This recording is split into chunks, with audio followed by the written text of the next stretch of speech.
All right, let's get this show on the road. Well, hello all.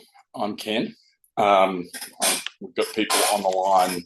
I see some names in the audience that I recognise. So we've got people on the line from the Middle East, from Europe, from America, and from Australia, where I am at the moment. So, good evening, good afternoon, good morning to all of you. Today we're talking about AI agents. So it's going to be a little bit of theory. We're going to have some slides, and then we're going to go into some practical sort of application of that theory. And we're going to look at building some agents, using agents in a practical setting. I love to get audience requests for that sort of stuff, and we can do things live for you that are of interest to you. So there will be a recording of the webinar, which you'll be able to get. And as I said, find the Q&A tool in the webinar software. We'll endeavour to answer all the questions that are on the line live. If we can't answer them all in the hour we've got, then we'll follow up by email, get in touch with you otherwise. Okay, so I'll end that poll. It's interesting about even split, a third. We've got folks from the AI Summit in Sydney we ran last year. Welcome. We've got some other folks who've been to a previous webinar, and then we've got about a third of the audience who are net new and seeing this for the first time. All right. Well, so AI agents, how to think about them and how to use them in 2026. That's what we're here to talk about. So we'll sort of talk about, AI agents, what they're good for, what they're good at, what they're not, how to think about them, how to budget for them, how to design hybrid teams that are part AI agent, part human. We'll look at some sort of core AI agent concepts that are sort of universal that you can take to any agent platform, and then I'll sort of show you how I use agents, and we'll build an agent on the fly. We're going to do that in Sapience, which is a company that is a subsidiary of Mainbench Advisors. So it's sort of the platform I know the best, and it's a terrific platform. And you'll note down the bottom here, there's an email address. So if there's anything you see here today that you like, or you want to, maybe try and use Sapience or talk to us in general, my email's on most of these slides. Okay, well, look, the point of this slide is that there's a disconnect between what leaders, particularly of publicly listed companies, say in public versus what they actually believe and what they're actually planning on doing, right? And the best way to see what CEOs and boards sort of really think about AI agents and Wall Street is to look at the headlines. So these are some, sort of randomly selected headlines from the Wall Street Journal from last year. Microsoft announced they actually did 2 layoffs back to back, so it was 30,000 engineers in total, and at the same time announced that 30% of their code was now being written by AI agents. Now, Microsoft is the weird megatech company in that, if you look at Google, it's really an advertising business. Amazon, it's a logistics business. Microsoft just writes code, sells code, writes code, sells code. That's their core business, 30% of it now. So, and this is a $4.5 trillion company. 30% of that core work is now done by AI. This announcement from Block, formerly Square, Jack Dorsey's company, that happened 2 weeks ago, where he came out and he's one of the first CEOs to admit in public, yes, we're massively reducing headcount. We're letting go of 40% of our humans. We're replacing their work with AI agents. And that by itself is slightly interesting. What's far more interesting is that his share price then jumped by 30%. Now, there's nothing that drives CEO behavior more than share price movements, right?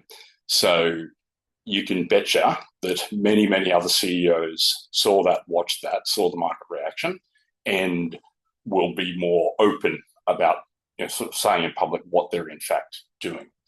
And so why is that the case, right? Like, why is everybody doubling down now on hybrid and agentic workforces and letting the humans go?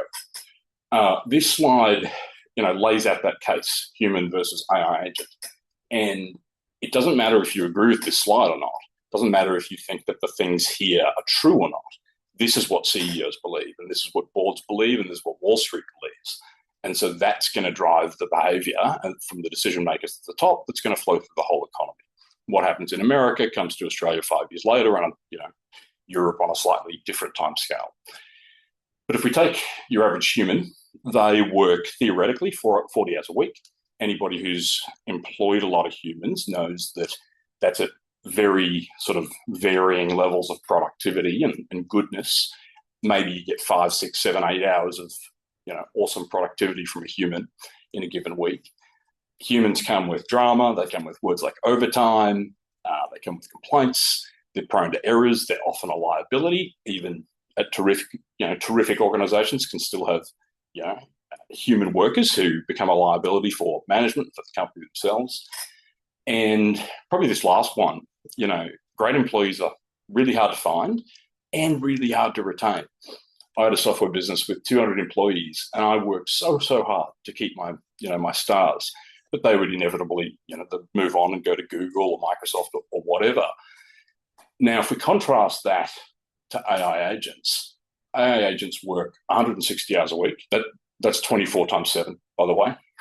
So the 40-hour work week's gone. We're now in an era where you can have agents working 24/7. And when you map that out over the course of the year, it's 8,700 hours of work. So it's 4.5 times as much work as you're going to get out of a human, even under the best circumstances. AI agents give you consistent output, no peaks and troughs, no sickness, no sort of, no variability in work quality. And if you set them up with the right tools and the right context, we're going to talk about what this means later, then, they can outperform the humans, frankly, at this point. Point 4 is of massive importance. If you've got a tremendous employee, you can't clone that employee and have 100 of them, right? If only we could. With AI agents, you can do exactly that. If I've got one AI agent that's working wonderfully well, I can press a button and now have 50 copies, 100 copies running and doing the work, right? Because at the end of the day, AI agents are software. And agents won't quit on you, right? When they become that amazing contributor, they're still part of your business and they're actually an asset. They become a scalable and saleable asset. So as you invest in building agentic workflows and AI agents, you're actually partially turning your business into an IP business, into a technology company. So this is the belief set. And I got to say this, everything in the right-hand column is true. And you may not have experienced this yet, but you're gonna. You'll see some of it here today. And so when we then look at some of the other headlines, right, here we've got Mark Benioff from Salesforce coming out in public and saying, we rolled out AI agents in our customer support group, and AI agents are now handling 17% of the support volume. Now, as somebody who used to pay Salesforce $100,000 a month, I know all of the goods and the bads of Salesforce, and I'm also a shareholder. And so, I love this from multiple contexts, right? Their product absolutely needs lots of help, and AI agents can do customer support better than most humans can. And, 17% reduction in labor for Salesforce as a company from a financial perspective is hundreds of millions of dollars of excess cash that throws off.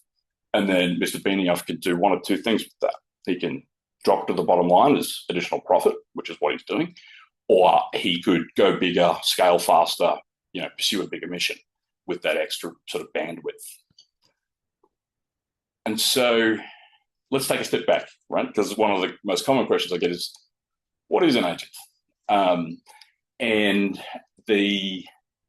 I'll start by saying, ChatGPT is not an agent. Gemini, not an agent. Claude, not an agent. I'll go out on a limb and say most of you have actually not worked with a good enterprise AI agent, right? A good enterprise AI agent can do everything ChatGPT can do or Claude can do, but it can sort of work like a digital employee. It can reason, plan, and act. It can delegate work to other bits of technology, so traditional software. It can delegate work to other agents. It can even delegate work to humans, right? A good AI agent is plumbed into your system, so it has access to all of your data, right? And so imagine a version of ChatGPT that knows everything about you, has access to all your files, personal and work, can work autonomously, can reply to email, right? All of those things you can do right here today. We're going to see most of that in Sapience later. So, yeah, I think the big takeaway there is ChatGPT is not an agent. If that's your frame of reference, that's consumer AI tech, and that's not what we're here to talk about. And so, like anything, there are good agents and bad agents. This yellow highlighted bit is sort of the point I was just making, that the offerings from, the big three labs, which is OpenAI, Anthropic, and Google, are essentially tech demos at this point, and they're very much consumer-oriented solutions. And, these tools, we all know the issues with these tools. They hallucinate, which is neutral speak for lie, right? They can't tell you where they got their information from. They're not grounded in your documents, either personal or corporate. Yes, they know a lot. They've memorized Wikipedia, but they can't do work. They can't collaborate with other agents or other humans. Jack of all trades, master of none, and frankly, a waste of time and money. A good AI agent, on the other hand, has these 13 properties. I'm not going to read all of these to you, but a good AI agent can work like a digital remote employee. So I've got employees in America, the Philippines, Middle East, Australia.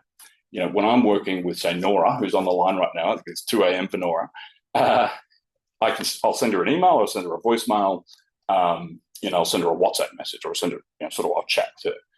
I can literally do all of those things with a good enterprise AI agent or a Sapience agent. And a good enterprise AI agent, it's got access to all my data, in my case, both personal and work, and can do all of the things that a human can do while sitting at a computer. There's sort of a phrase in AI land where it's like AI agents can't touch grass. So I deliberately say, do everything whilst you were sitting at a computer, because they can't touch grass, right? An AI agent can't pick up a parcel and take it somewhere else. But there are now websites where AI agents are hiring humans to do exactly that, which I find absolutely hilarious. Just gonna hang on one second.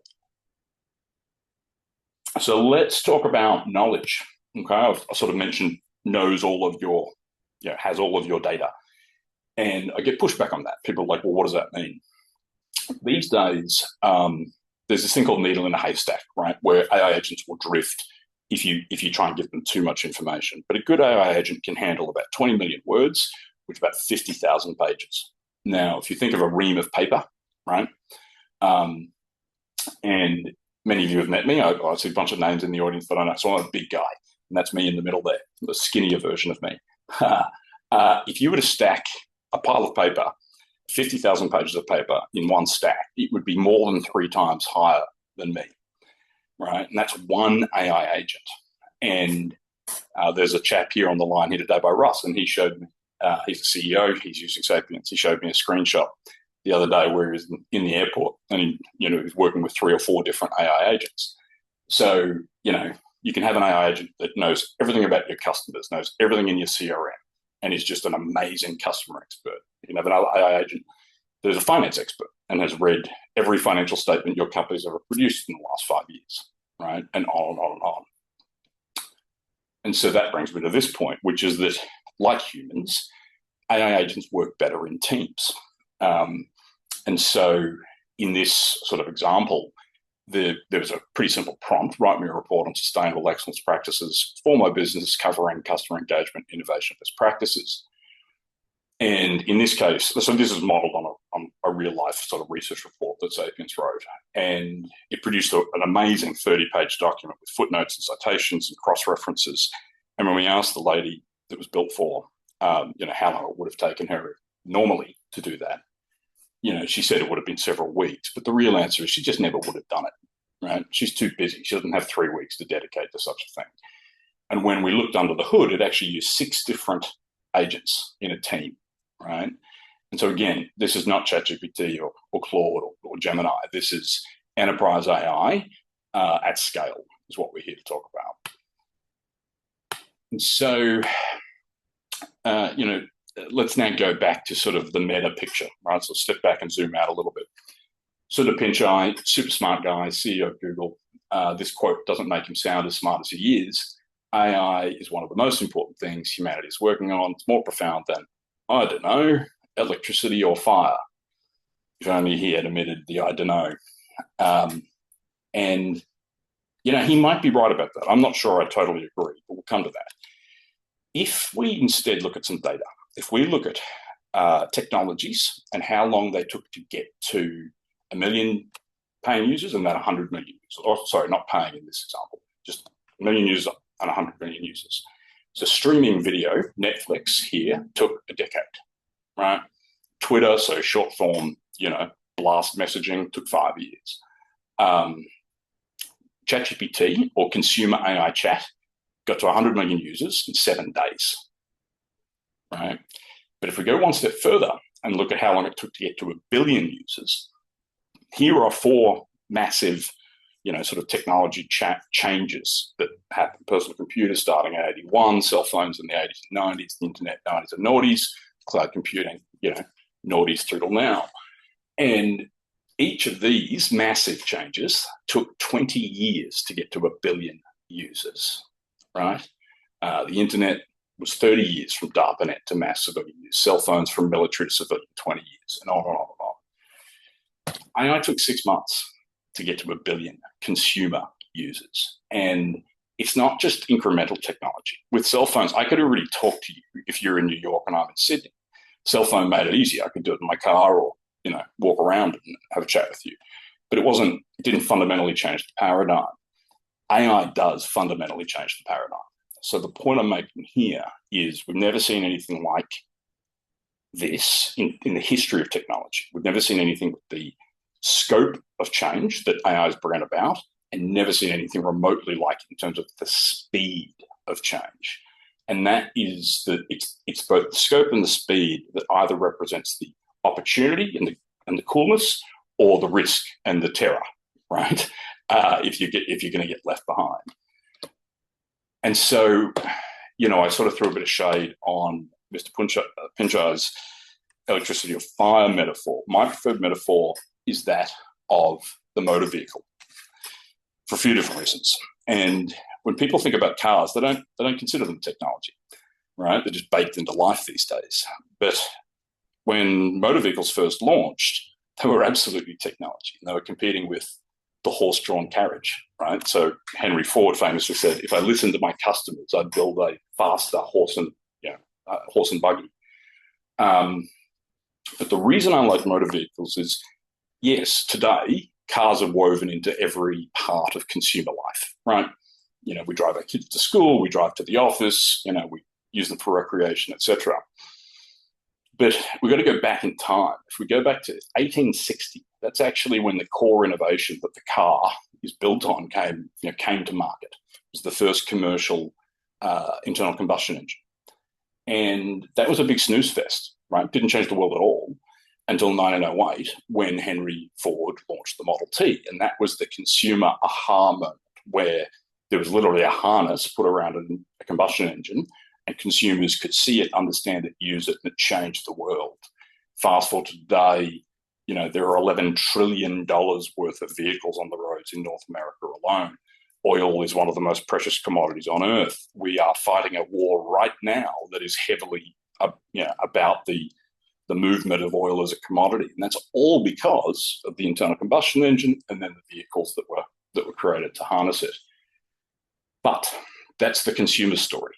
And all the AI you've been using is consumer AI. The business story doesn't actually get started and really get sort of moving, pun intended, until the 1950s, roughly 100 years after the novel innovation of the internal combustion engine. And that is the advent and the mass adoption of the semi-trailer. We call it that in Australia. It's the tractor-trailer in North America, but here's a Mack truck, a beautiful version of it. And so today, 71% of goods by economic value move on the back of trucks, right? They drive a vast percentage of the economy, pun intended again. But why did it take 100 years from the internal combustion engine? Because for business and commerce to use the combustion engine, it needed enabling supporting technologies. right? In a way that sort of cars didn't, consumer vehicles. It needed the Highways Act, and this is in the US context. So in 1956, they passed the Highways Act, and they paved America with concrete, built the interstate. And also in 1956 was the first use of the standardized shipping container. Those two things together rewrote the rules of commerce. Fleets of trucks emerged, operators emerged, trucks became the main way we moved goods. Costs of goods plummeted, right? Now let me take all of that across to AI land. The equivalent of the internal combustion engine is the transformer model, which is the T in GPT, generative pre-trained transformer. And it's a type of neural network. We've had neural networks since the 80s. But this was actually invented by Google, hilariously, in 2017. They gave it away. They wrote a paper called Attention is All You Need. And then Sam Altman and Dario Amodei, who at the time was still at OpenAI, they went to town on this, and they launched the thing that you might have heard of, ChatGPT, in November 2022. And that was the Model T moment.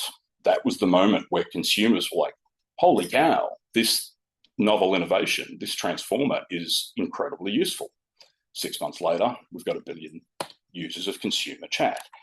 And so today, consumer AI is everywhere. My daughter, who's 4, uses it, and her grandparents, who, my parents, who are elderly, use AI every day. Consumer AI, we're swimming in it. Not business AI. We have not had the semi-trailer moment, and it is happening now, right?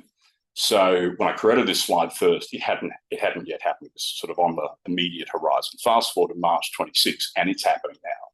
Jack Dorsey just fired 40% of his staff because he's rolling out agents, and agents are that semi-trailer. They are the industrial use of the novel technology. And sort of to stretch this metaphor even further, in this new economy, data is the gasoline. Data is the thing that makes agents sing. Data is the thing that will separate the wheat from the chaff in terms of good agentic systems and bad agentic systems. All right. Now, there's lots of people you can listen to in AI land. Some of you listen to me. That's great. You don't have to. 99% of people who say they are experts are frauds. And I very much enjoy debating with such people because most of them just don't know anything. One chap you should listen to is Dario Amodei. He is one of the few who's out in public telling the truth about AI. And he said this. So Dario Amodei runs Anthropic. They built Claude Code. He was at OpenAI. Had a big stoush with Sam Altman. AI could wipe out half of all entry white-collar jobs and spike unemployment to 10 to 20% in the next 1 to 5 years. Most of them are unaware this is about to happen. It sounds crazy, and people just don't believe it. You should believe it. It is absolutely true, right? The example, the Jack Dorsey block example, we are going to start seeing every month and then every week. And here's the reason why Dario is right. So let's talk about Joe. He's the chap in the middle here. Joe is a junior partner at a professional services firm, junior accountant, junior lawyer, whatever, junior management consultant. He's expensive. He's got fancy degrees. He's not loved by the team. He's not loved by the clients. He's not a rainmaker. Joe is screwed. If you look at how Joe spends his week, which costs his company $200,000 a year, he prepares presentations, he reads and sends emails, he analyzes data in Excel, he writes plans, he researches on the internet, he prepares programs of work. Well, today's AI agents, including what we're going to see in Sapience later in this hour, half of that work can be done by AI agents right now, faster, better, and cheaper than Joe can do it. And AI today is the worst it will ever be. It is getting better literally every month and quarter. Like every month, there is a material step up. And even if Joe doesn't lose his job, if his company's got 20, if there are 20 Joes at Acme Corp, and 50% of the Joe work can be done by AI agents, Acme Corp only now needs 10 Joes, right? Why would you keep paying Joe if all of the things I said previously are true? And so, when you look at the slide, I don't know what you see, but I see Joe on the left. I see the millions of knowledge workers around this world who are continuing to do their work, unaware of the fact that there are tractors now that can do 5 times as much work in a given day. And, this metaphor comes from the Industrial Revolution, where when automation rolled out to, sort of agriculture, we had massive societal transformation and commercial transformation. And I think that's the kind of thing we're going to be seeing with AI in the years ahead. If I go to, my professional domain of computer programming, there are 27 million paid computer programmers in the world. That includes part-timers. If you go to like full-time paid professional software engineers, you're talking about 20 million people. It's the backbone of some countries like India and Vietnam's recent economic resurgence. And we now probably only need 5% of those coders. All right. At my software company, we're at 120 programmers. I would now run that with 25 to 30 computer programmers. What we need now are senior architects who've built systems with 1 million users before and understand, massive complexity and human complexity. We do not need senior programmers, intermediate programmers, junior programmers. We definitely don't need graduates. And that is, if you accept what I just said to be true, and I'm not the only one saying it, there are many folks saying that, then that has big implications for the world, right? And I'll say this, the reason that coding has been solved, as Dario Amodi puts it, is because it suits the AI labs. They write code to build code to create AI. And so they needed amazing coding tools, and that's what they focused on first. But the exact same approach can be taken to pretty much any knowledge category where you don't have to touch grass, right? Plumbers and sparkies are fine. Lawyers, accountants, medical researchers, statisticians, like anybody who's working at a computer is in trouble unless they're designing, building, managing a team of AI agents. And so, a common pushback I get when I speak live at conferences is that AI can't do my job. And I love it when it's, sort of senior doctors or lawyers or, who are typically pretty arrogant human beings. And I always point them at this study. So this study came out 2024, so it's now 2 years old.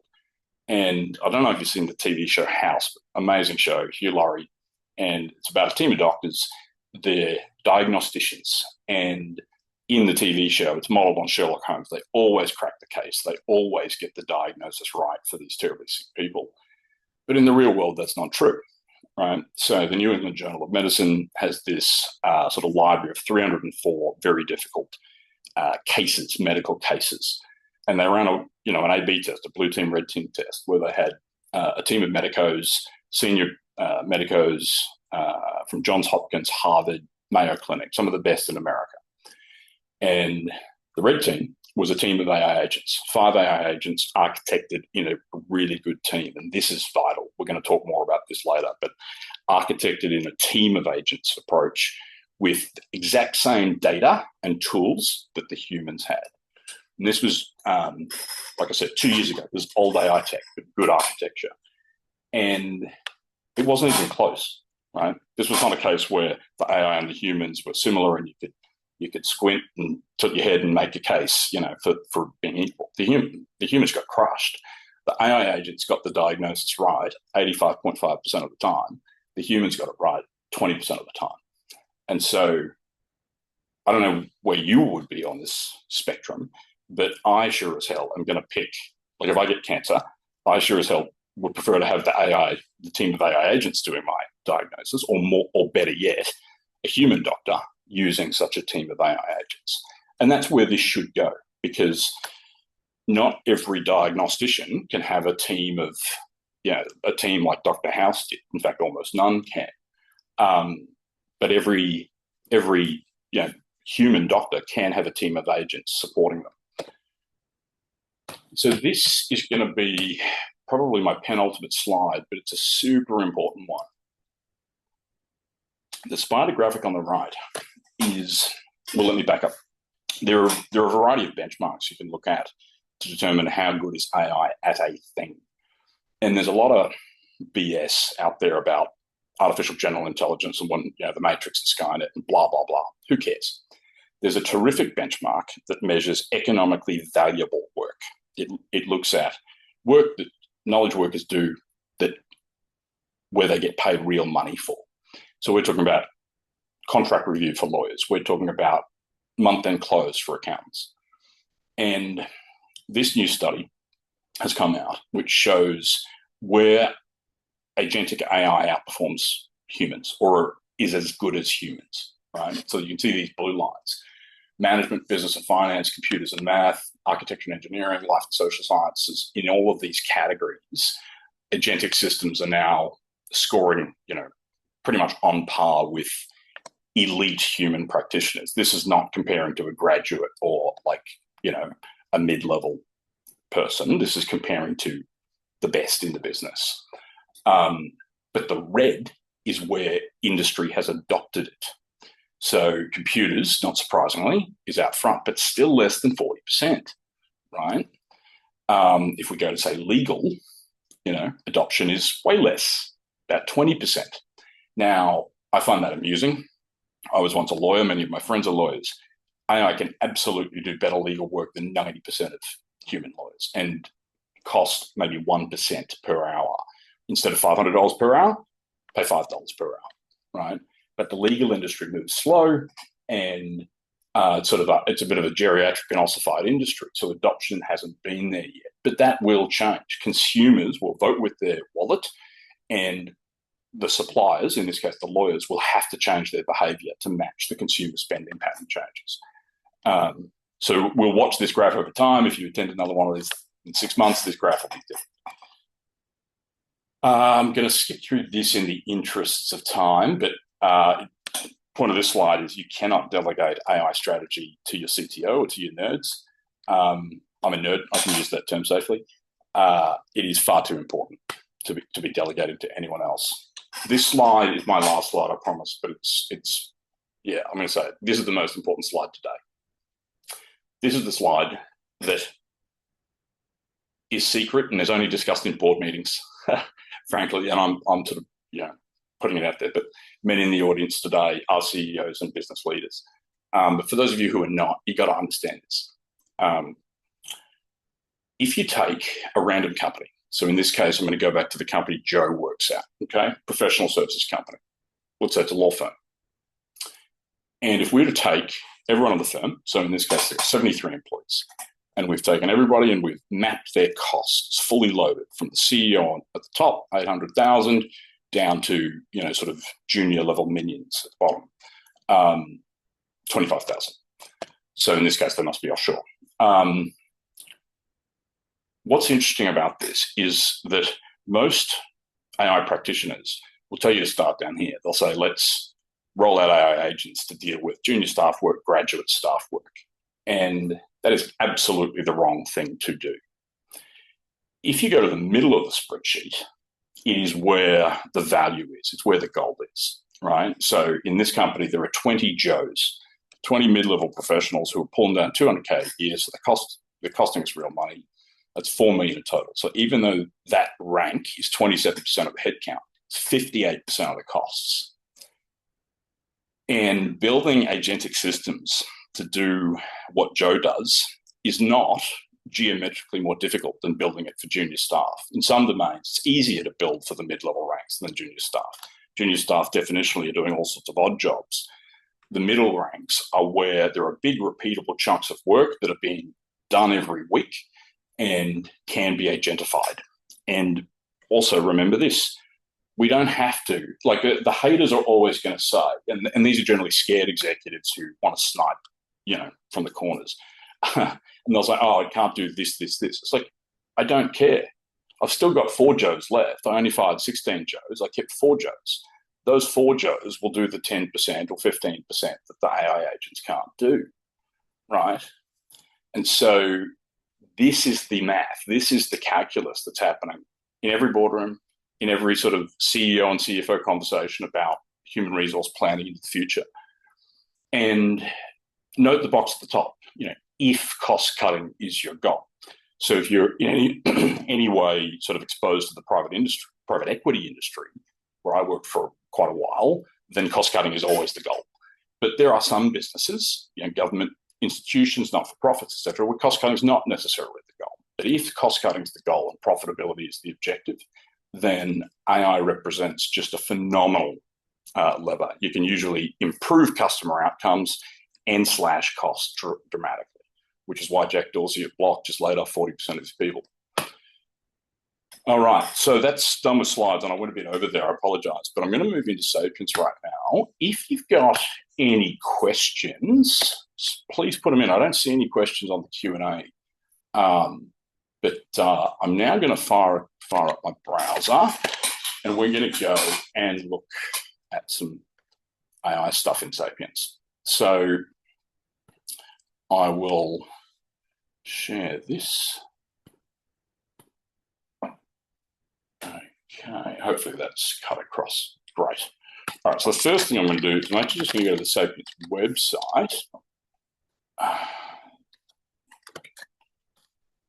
for a couple of reasons.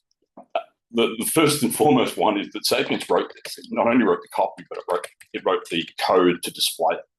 And so I love showing this because it sort of does high quality work. But Sapience is a multi-vendor AI agent platform, right? Lets you create digital employees. And when you buy a new Sapience, when you're a Sapience customer, you immediately have access to everything from OpenAI, everything from Anthropic, Claude Code, everything from Google's AI Labs, and everything from Perplexity, plus about 50 other suppliers also. So that's sort of big point number one. A good agent platform gives you access to all the best AI tech, not just one. And that's the big problem with, say, just buying OpenAI's ChatGPT Enterprise is you are missing out on 70% of the goodness in the AI industry when you do that. Second thing you know about Sapience is it's sort of private by design and it's grounded. It will never lie to you. It always sources its answers in data. I got it from this website or this document. It can be run completely air-gapped and offline, so your head of security will love it. We follow NIST CSF2. That's the standard required to supply the US Air Force, Department of Defense, which my previous company did a lot of business with.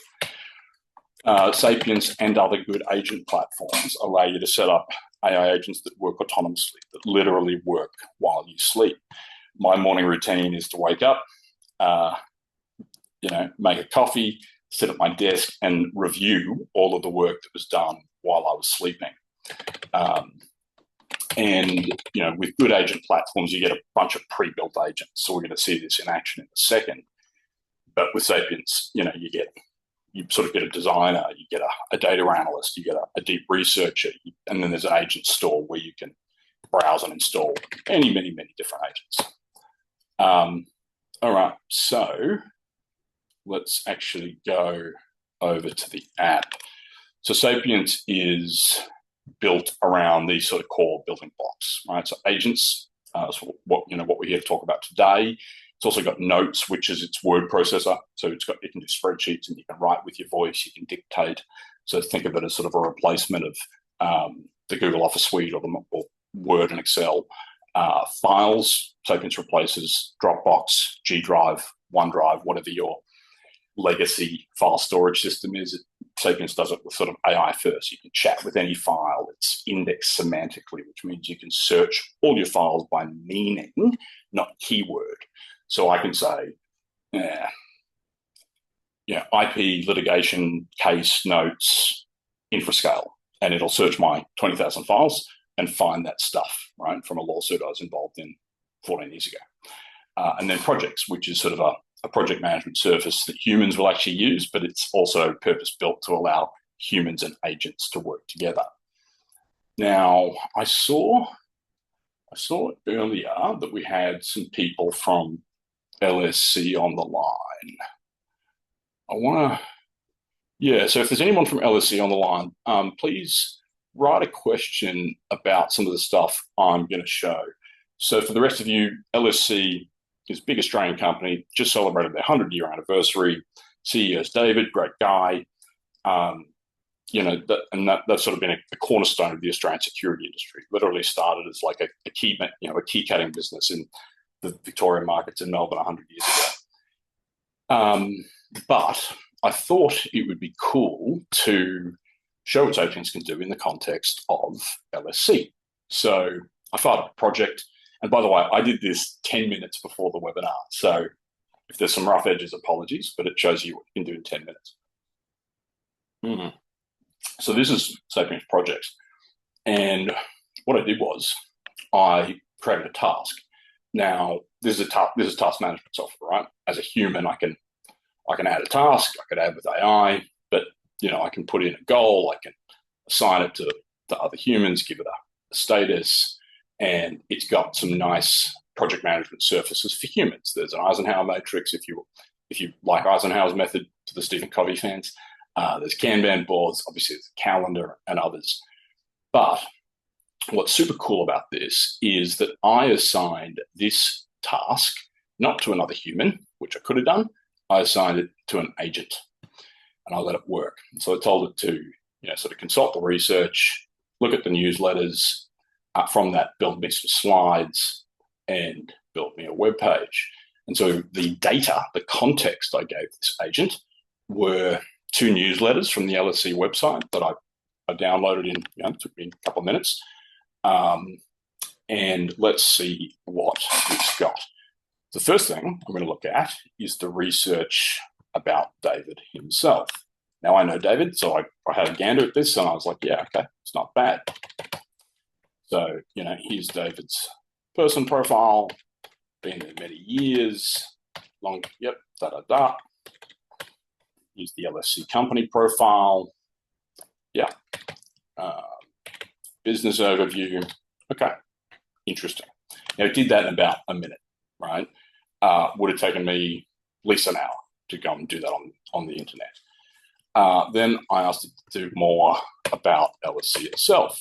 So, went off, read the whole LSC website, did a whole bunch of research on different people and humans it identified as working there. It gave me a beautiful sort of history of the Johnson family, Mark's the current chairman, key people, great. LinkedIn, found a whole bunch of people on LinkedIn. Okay, cool. Then let's have a look at the other artifacts it created. So you remember I asked it to create me some slides. So I'll pop across here. So here is a slide deck that it created for me. Now, I'll give you a confession from Ken. I'm not very good at creating slides. So I love that Sapience can do this for me and not only do the research and synthesize it, but then create the artwork, right? I mean, I can't do this. All right, so I might just zoom in a bit. All right. Okay, yeah, cool. I haven't gone through all of this. I only looked at the first slide. 3 generations, yeah. So Aubrey, Stuart, Mark, senior management team, full spectrum security distribution. Yeah, that's right.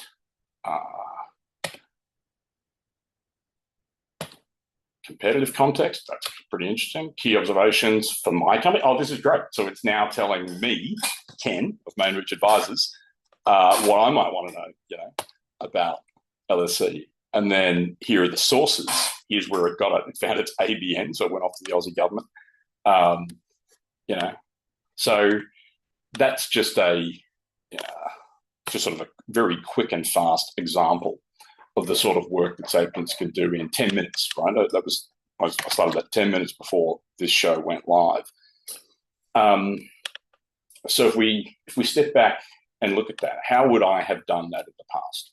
Well, number one, I would have used a BDM, like a business development manager, to go and stalk everybody at LSC and read their website and read their materials and synthesize a report for me. And that BDM might have spent 8 hours doing that, right? They might have spent a full work day doing that. Then to do the slides, I would have called my designer, and it would have been a whole bunch of back and forth between me and my designer. Probably another 4, 5, 6 hours for the designer and at least a couple of hours of my life, and annoyingly all the round trips, right, to get that right.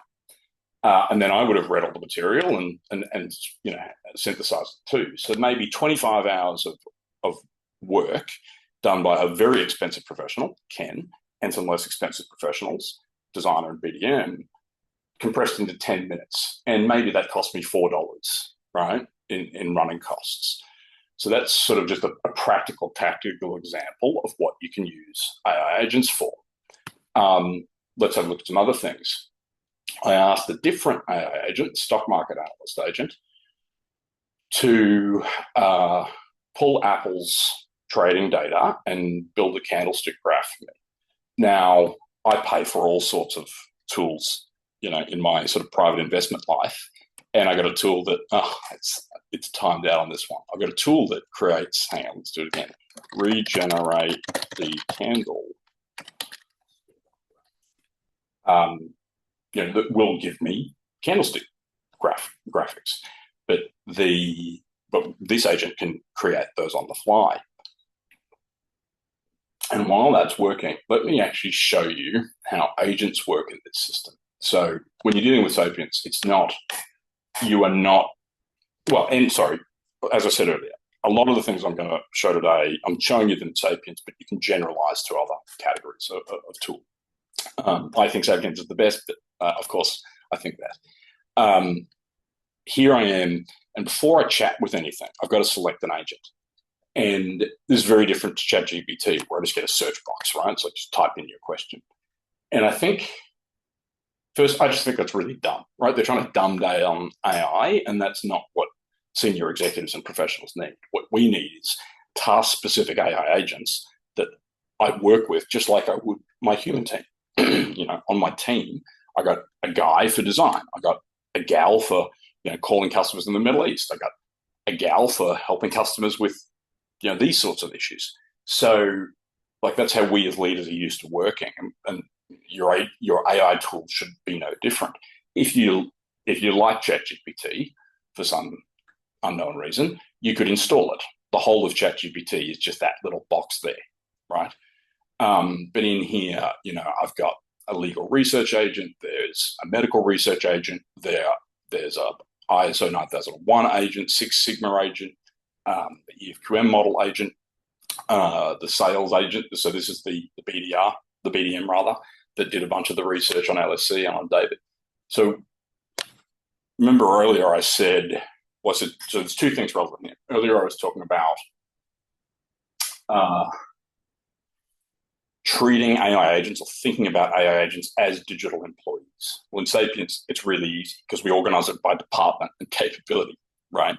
So in marketing, I've got a LinkedIn expert agent that knows more about writing great LinkedIn posts than I will ever know or ever want to know, and probably more than most professional copywriters, although that industry is almost dead. Equally, there's a legal research agent here that I know for a fact does better legal work than my lawyers, who I pay their most junior lawyer $400 an hour for, right? And the partner I pay $1,200 an hour for. And this produces vastly better results than the associate I pay $400 an hour for. And sort of on and on and on. So that's that sort of big concept to think of agents as hyper-competent digital employees that run at 1% of the cost of the equivalent human. The second important thing I was talking about earlier are teams of agents, right? Where Sapience becomes amazing is when you're working with multiple agents and working with agent teams, which is sort of inherent to Sapience. So here is that candlestick graphic that I was talking about earlier. And, it coded that on the fly, right? So that's actually a tiny little program that it wrote there. But it coded that on the fly in response to my request. Now, in that realm of sort of data analytics, I'll show you another example. And so actually the CEO of this company is on the webinar right now. Hi, Russ. And so he runs a large sort of think tank and excellence organization called EFQM. And he has a crazy amount of data, 35 years worth of data. And there was 1 million data points that I threw into Sapience and asked it to analyze. I asked it to build a 3D chart visualizing the data set. And to do that, I had to normalize the data around the data, the sort of the key vectors that I was interested in, and it produced this. And I thought I was a bit humdrum. I was on a call with Russell, and Russell, he said the words, gee, oh, it'd be so cool if that was like interactive. I guess one day we'll get there. And I unknowingly dragged my mouse and discovered that, in fact, it was an interactive 3D model. And I then went, away in the background, and we sort of did a big deep dive into how it did this. And this is sort of one of their customers right up at the top. It's the only one I'll show. It's their best performing customer ever, and they're very proud of that data. But Sapience had written a whole bunch of code. It had normalized the data set. It created a whole bunch of interstitial files, and then finally rendered a 3D model. Now, I've got a chap, and he's on the line right now. His name's Brian. He's a data engineer. He's a visualizations and business intelligence expert. That's why I hired him. But I hired him before this was possible. And I showed this to Brian, and I asked him, Brian, how long would this have taken you to build the old way? And he thought it was like 30 seconds of awkward silence, right? And then he just said, I can't create that. It's not a question of how long would it take me. I couldn't build that. And that was a real aha. There was two aha moments there for me. First was, Sapience getting crazy good and doing things I didn't know it could do. And then the other is this incredibly skilled professional of mine telling me that he just never could do the same type of work.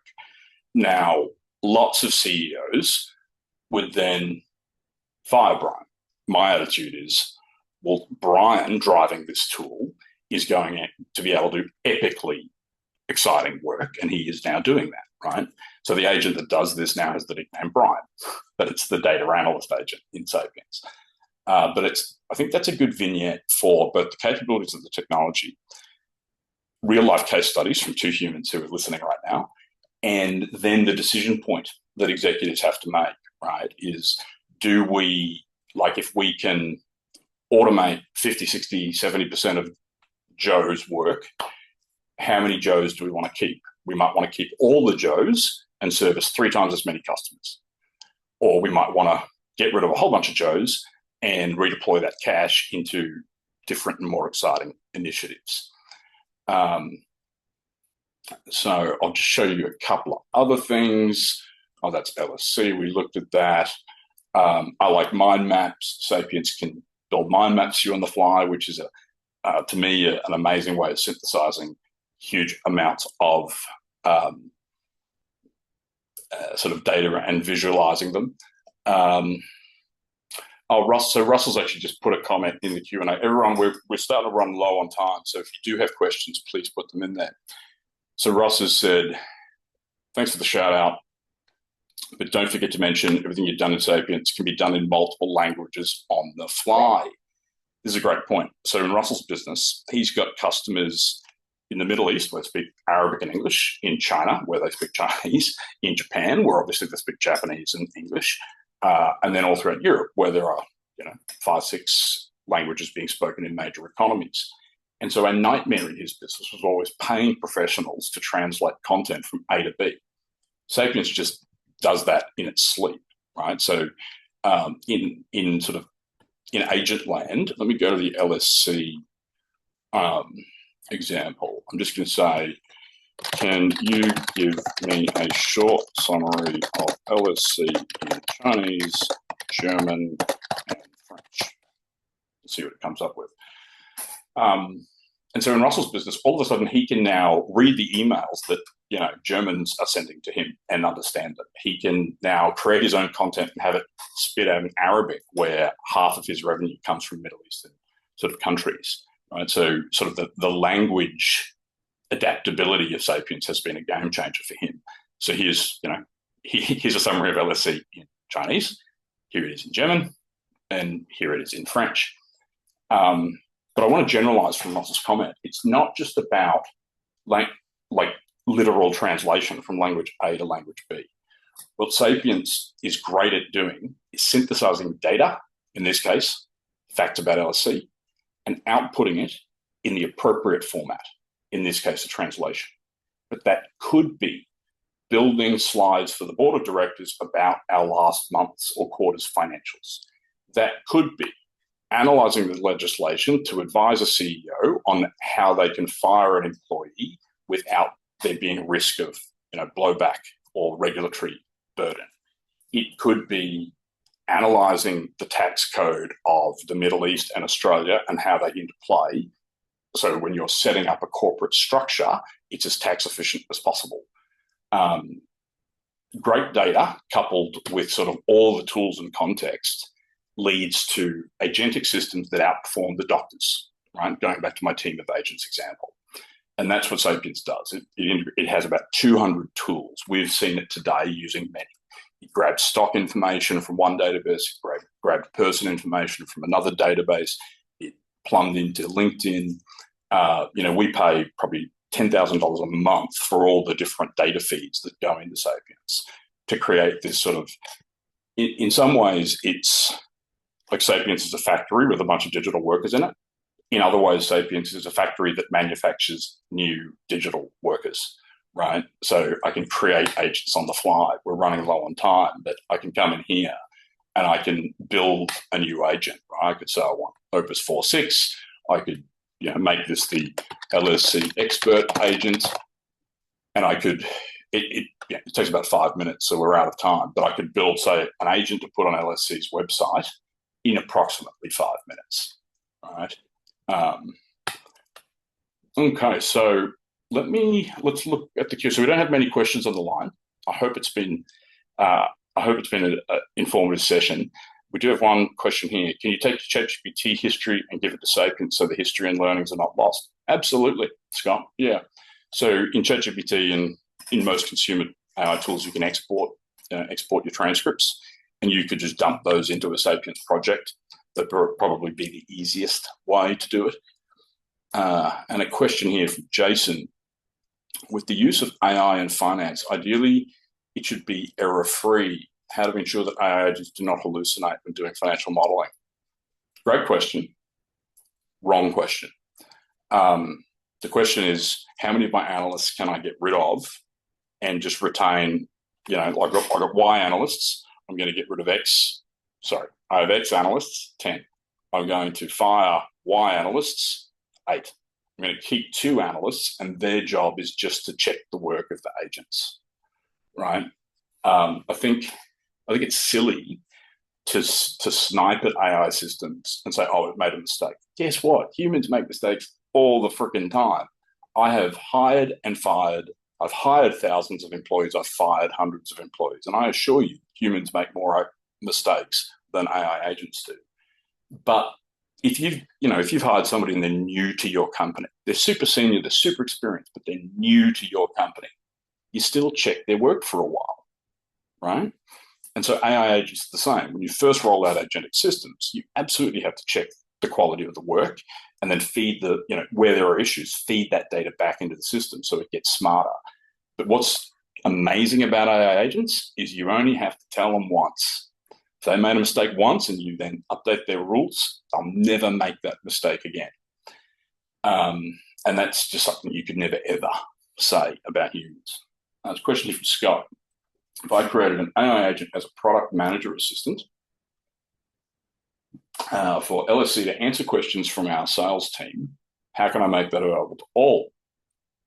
Can people not on Sapience get access to agents I make? Scott, great question. You and I should chat. I'm a product guy. Yeah, so if LSC was using Sapience, then firstly, everyone would be able to just access it in Sapience. That's the first thing, right? So with Sapience, we don't, we sell Sapience to companies, and then pretty much everybody gets access to it. That's the first thing. Second thing is we then set up things like, say, an email where you can just email any questions. So if I go to the top of this chat, you'll notice this one. So notice up here that there is an email address for this agent. So strangers on this webinar can email that and I'll just get a polite refusal. But inside of LSC, any agent that you set up, they could just email it. And to me, that is probably one of Sapience's killer features. There's always going to be some sort of dyed-in-the-wool, stodgy old person who refuses to use AI. But they will happily send emails off to IT support at lsc.com.au. Fine, have them start emailing an agent. And then lastly, you can always set up sort of a non-authenticated chat agent. So you could build an agent that you put on your website, customers could use it, and your sales team could use it, right? In your case, you've got a lot of tradies who, they may not always remember all the latest and greatest details about your huge product line. So an agent on your website would make a lot of sense. And then you could groom that agent, feed it more information, get it amazing. And then both internal staff and people downstream in your supply chain could use the same agent. Hope that answers your question. Okay. Oh, sorry. I just realized I was no longer sharing my screen. I apologize. I had pulled this up. So you can see here that finance agent has an email address, right? And in general, pretty much every agent in Sapience has an email. So if I go across to, say, the legal agent, I'll chat with this agent. You can see that this one's got an email address, legal research. Yeah, so look, I hope that has been useful for everybody. One of the things, we didn't cover everything in Sapience. Another thing is that it's got real-time voice capabilities, so you can literally talk with Sapience. I'm going to see if I can just quickly demo this. I have to figure out in Zoom how to transfer my audio so you guys can hear it. Give me one hot second.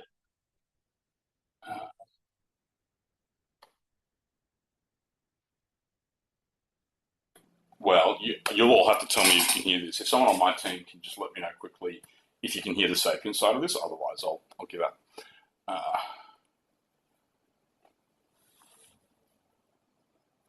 Hi, Ken. I'm Sapience. I can search the web, read URLs you share with me, answer questions about using Sapience, help you understand the different agents you have access to, and even query them for you. Hi, Sapience. What do you know about me, Ken? Hi. Hey there. How can I help you today?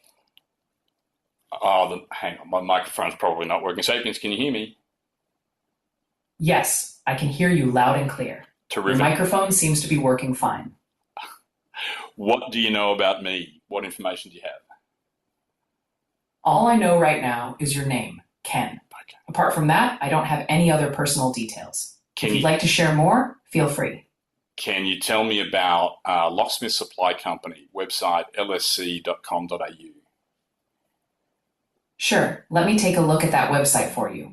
I'll read the content from lsc.com.au and share what I find. It looks like the main page for the Locksmith Supply Company LSC website encourages trade customers to register for a web account. Let me know if you'd like more details or have other questions. And I could go on and on. That is particularly useful for training agents, where you want people to literally have an interactive live conversation with bespoke knowledge. And it's just an amazing tool for multilingual teams, but even just for users who are not perhaps so tech savvy, being able to just literally have a conversation with it. We've had users who've had 2-hour conversations where they just sit there back and forth, back and forth, back and forth. So it's a pretty cool feature. All right, folks. Well, that is the end of today's webinar. I hope it's been useful. I'm pretty sure we answered all the questions on the line. You can always email me at, let's put the email address in the chat. Otherwise, I'll bid you adieu, and you have a wonderful evening for the Americans and a wonderful rest of your day for the Australians. And Nora, go to bed. All right. Thank you all.